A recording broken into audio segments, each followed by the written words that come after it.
Entrepreneurship is all about enthusiasm. If you don't have the courage, if you don't have the passion, if you don't have the enthusiasm, please don't get into this route, get into be an employee. I mean, there's nothing wrong with it. There's absolutely nothing wrong with being an employee, being in a service sector. But a journey of a startup, a journey of an entrepreneur is not bed of roses. It is riddled with lot of hurdles. If you are willing to embark on that road, you got to take, if you are embracing those challenges, then take that startup route. Well, you can be a startup entrepreneur in one of two ways. One, where you create an idea and you became the idea creator and you develop that idea right from the ideation stage. Second way is where you are the executor, and that means you take someone else's idea and you execute that idea to the perfection, right? The Twitters of the world, the Facebooks of the world, the Googles of the world, or all the idea creation state. The best example which I could give you today is the Jubilant Foods of India, the Domino's Pizza and all the other, the donuts, Dunkin' Donuts, everything in India. That is a well-established route of someone else's idea and perfecting the execution. So the Jubilant Foods IPO is larger than the Domino's IPO in US.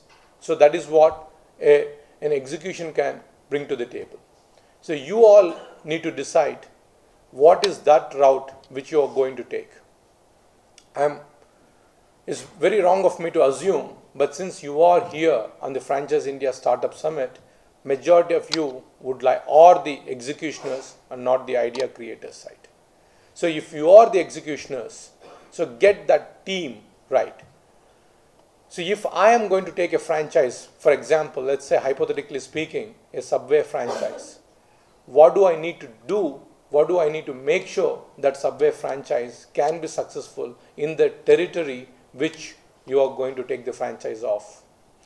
Do you know the raw material availability?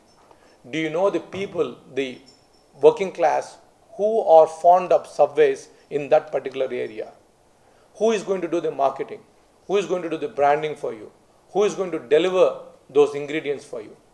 Your team should be capable of getting all those statistics, and you as the franchise owner, the CEO, should be able to assemble that kind of a organization under your wings. If you are going to look at a preschool in the education segment, then you should know the demographics of the students, the parents who are living in that community, the affordability of that community, to see how you can take that steps forward. So it is all about how and what kind of a franchise, what kind of a system you would like to get into. It again goes back to the word passion. If you are passionate about education, get into the education franchise. If you are excited, you are passionate about hospitality, get into the hotel franchise. So one of the key factors when you are determining this path is about the availability of the funds which will decide your journey. The friends like him from the SIDBI will help you get the loan required much more easier in a franchise model than the conventional startup, because the risks in a conventional startup from the ideation stage is much higher, whereas in the franchise model the risks has already been addressed. There's a clear definitive business model that has been addressed for you to jump on the bandwagon and just take it to the next level. So that means now it is only a matter of time when you can execute that baby and take to the next level from the scale point of view.